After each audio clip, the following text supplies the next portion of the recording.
수면 중 뇌의 일부가 깨어있는 렘수면 상태가 되면 기억이나 정보를 무작위로 재생하는 것, 그것이 꿈이다. 때문에 선천적으로 시각장애인을 가지고 있는 사람들은 본다라는 개념이 없기 때문에 시각 정보를 불러올 수 없어 청각과 촉각 등만으로 느껴지는 꿈을 꾼다. 마찬가지로 선천적 청각장애인은 듣다라는 개념이 없으므로 꿈을 꿀 때 자막이 나오면 자막 때문에 그 상황이 꿈인 걸 눈치챌 수도 있다고 한다. 뇌과학은 많이 발달했지만 꿈의 영역은 아직도 많은 부분이 미스터리하다. 그중 꿈을 기억하지 못하는 이유에 대해 학자 간의 이견이 분분한데 대표적인 주장은 꿈은 무작위로 정보가 짜집기된 형태라 보통 기억하기 쉽게 도와주는 연상자극이 없기 때문이라는 것이다. 가령 자신이 어제 커피에 가서 마신 음료를 기억하려면 어제 커피, 어제 카페, 주문, 음료 이렇게 연상 과정을 거칠 수 있어 기억이 수월하다. 그러나 꿈은 연상 과정 따윈 없는 무질서한 의식의 짜임이다 보니 기억하기 힘들다는 주장이 있다. 꿈의 깨기 몇 초 동안 일어나며 그 시간 동안 많은 내용의 꿈이 이루어진다는 루머가 있다. 대표적으로 영화 인셉션에서는 이런 내용을 다뤘다. 꿈의 깨기 몇 초 전의 내용은 기억하기 생생하기 때문에 이런 루머가 생겨났지만 실제로 꿈은 10분에서 40분 정도로 길게 꾼다. 잠에서 깬 뇌가 일상생활로 돌아가는 과도기 부분에서 꿈이 잘 기억나지만 이 시기가 지나면 새하얗게 잊는 경우가 많다. 꿈을 잘 기억하는 방법은 일어나자마자 그날 꿈을 적는 꿈일기를 쓰는 것이다.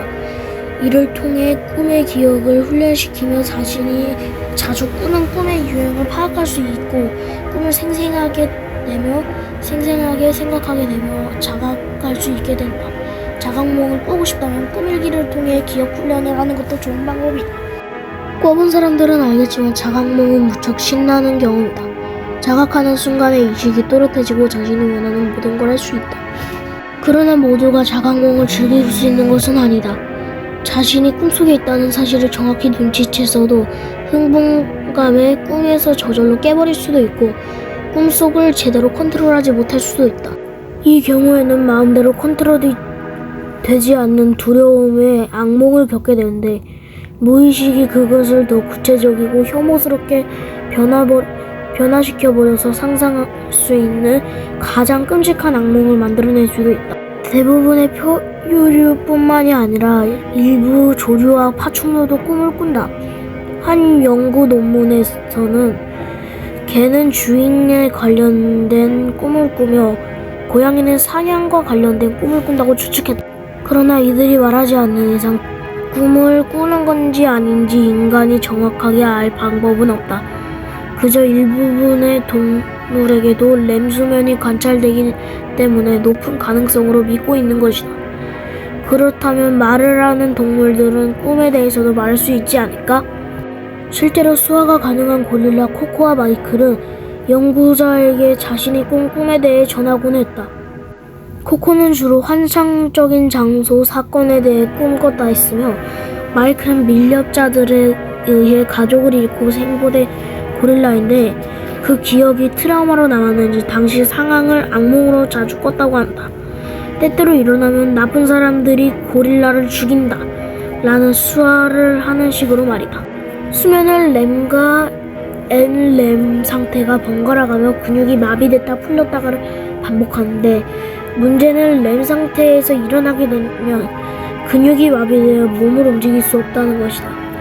이런 증상을 의학적으로 수면마비라고 부르며 흔히 가위 눌렸다고 표현한다. 이 증상을 경험한 사람들은 대부분 귀신이나 괴생물체를 보았다고 한다. 그 이유는 어두운 방 안에서 갑자기 깼는데 몸이 움직이지 않는 두려움에 점이 덜 깬 뇌가 스스로 공포의 대상을 상상해 불러오기 때문이다. 수면마비와는 반대로 뇌는 잠들어 있는데 몸이 깨는 수면장애를 목욕병, 슬립워킹이라고 한다. 걷는 건 기본이고 증세가 심한 날에는 남에게 말을 걸거나 공격하거나 운전은 물론 살을 하기도 한다. 심지어 2010년 6월 미국의 수면 전문 의학에서 수면 장애 클리닉에 상담을 요청한 사람들 가운데 약 8%가 잠을 자면서 성적 관계를 가졌다는 내용의 보고서를 발표했다.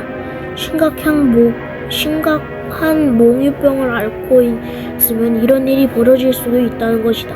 2010년 3월에 벨기에 30대 남성이 4세의 친딸을 몽유병으로 인해 성폭행했고, 같은 해에 영국에서 33세 남성이 잠결에 여성을 덮치는 일이 벌어졌다.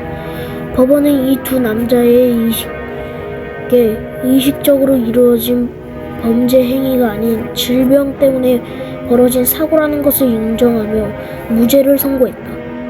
이런 유형의 사건은 피의자가 진실로 병에 걸려 그런 행동을 했는지 아니면 고의로 변제를 저지르고도 발뺌을 하고 있는지 가리기가 쉽지 않아 이 병을 핑계삼아 성폭행을 지르는 범죄자들이 있을 수 있다는 문제이다.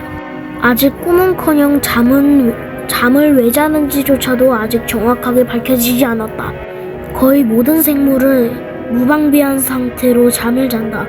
이처럼 수면을 취하는 것은 생존에 따른 위험성을 더 크게 만들지만 무엇 때문에 자는지는 의견이 분분할 뿐 확실하게 밝혀진 것은 없다.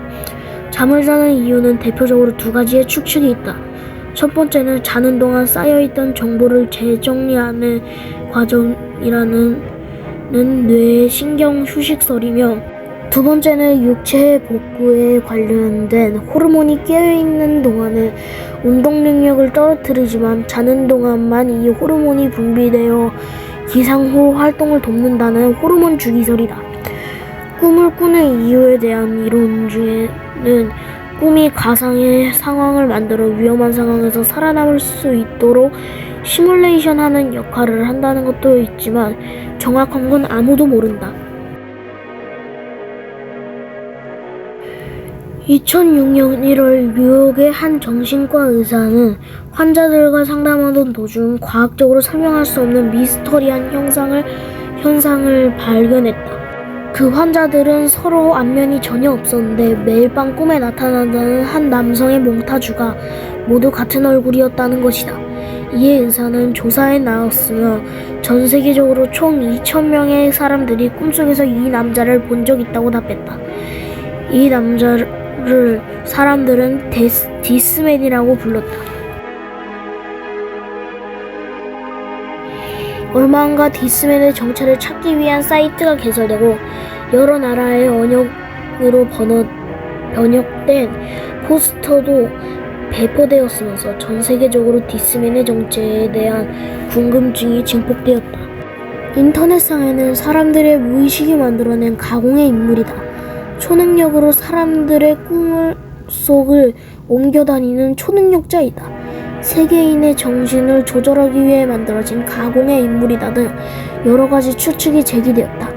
그러나 위의 이야기는 한 마케팅 업체의 직원이 가상에 만든 가상의 인물의 가짜 이야기였으며, 위 사진의 도메인 역시 그가 속한 업체의 도메인이 밝혀졌다.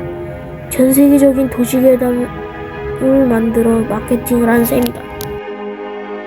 꿈은 잠잘 때 꾸는 꿈 말고 소망, 소원, 공상 등의 희망이나 이상을 뜻하는 관념적 의미로도 쓰인다. 신기한 점은 한국어뿐만이 아닌 대부분의 언어권에서도 비슷하단 거다. 예컨대 영어의 dream, 스페인어의 독일어, 프랑스어, 일본어의 유메 등이 그렇다.